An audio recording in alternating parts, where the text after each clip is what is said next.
Last night, a symphony orchestra at the Library of Congress commemorated NATO's 75th anniversary with an evening of music from its member countries. Songs symbolizing hope and solidarity in a trying time. Here's a look and a listen for our Arts and Culture series, Canvas. Hallelujah, hallelujah, hallelujah. The concert by the American Pops Orchestra, organized in part by the Atlantic Council, featured professional members of the Pops playing alongside student musicians, composers, and singers hailing from the 32 countries that make up the NATO alliance. The founder and conductor of the American Pops Orchestra, Luke Frazier, conceived of the idea himself and shared with me earlier this week why he gathered these student artists. You know, I think all too often we forget to include younger members of our culture in a discussion about foreign policy, and especially those that are not in government or policy spaces. And I think there's no better group to include the musicians who are used to bringing people together of many different backgrounds. So when you marry all those ideas together and my personal commitment to the next generation of musicians, it all came together into this NATO Symphony Orchestra. Tell me more about the students. What has this experience been like for them? They're getting an experience that's unlike any other, not only in their exposure to this diplomatic community, but also in the musical breadth and depth. And when you're pivoting all the way from Dvorak to Whitney Houston in one concert, it's quite the experience for many of these students who will never get the chance to do that otherwise.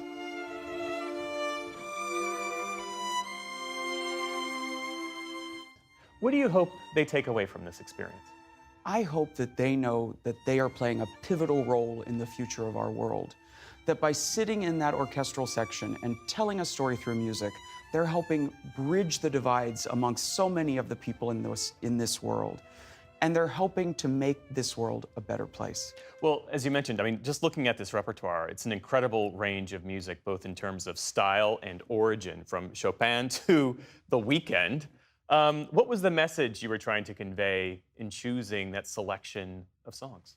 Well, what I wanted to make sure is that we're representing the breadth and depth of music in our world. You know, so many students that are being a part of this process are used to a very strict conservatory training, which is mostly focused on classical music. And I must confess, my whole background was classical music, and I love it. But I want to make sure that we are making classical music relevant to new generations. And we do that by pairing classical music with popular music. And what's fun is we're creating this interesting musical dialogue amongst the students and for the audience with this concert. That musical dialogue was on full display during the orchestra's rendition of ABBA's 70s hit, Dancing Queen. Dancing Queen, feel the beat from the tambourine. Yeah, you can dance, you can jump, having the time of your life. Which followed this traditional Slovenian folk song.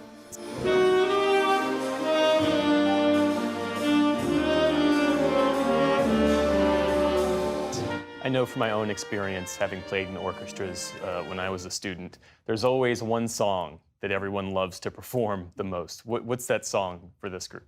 You know what's fascinating is one of the pieces that the students seem to be responding the most to. There are two in particular that I find them the most compelled by.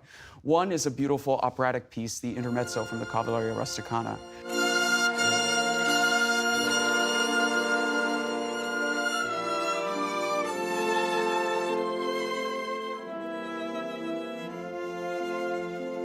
And the other is Whitney Houston's Greatest Love of All.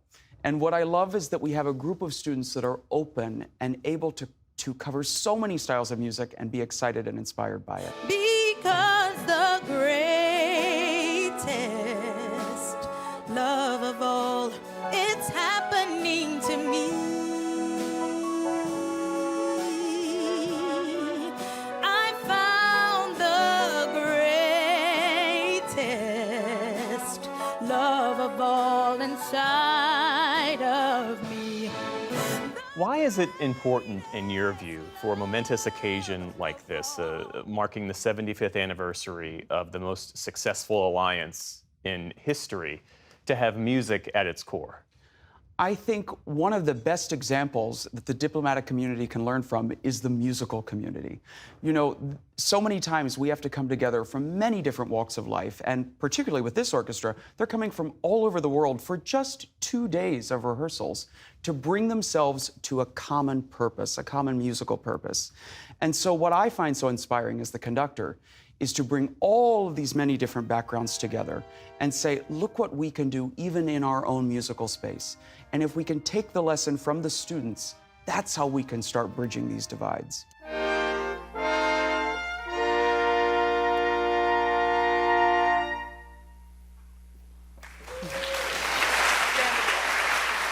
And our thanks to Maestro Luke Frazier for spending some time with us. His American Pops Orchestra has been featured in 30 national broadcasts here on PBS.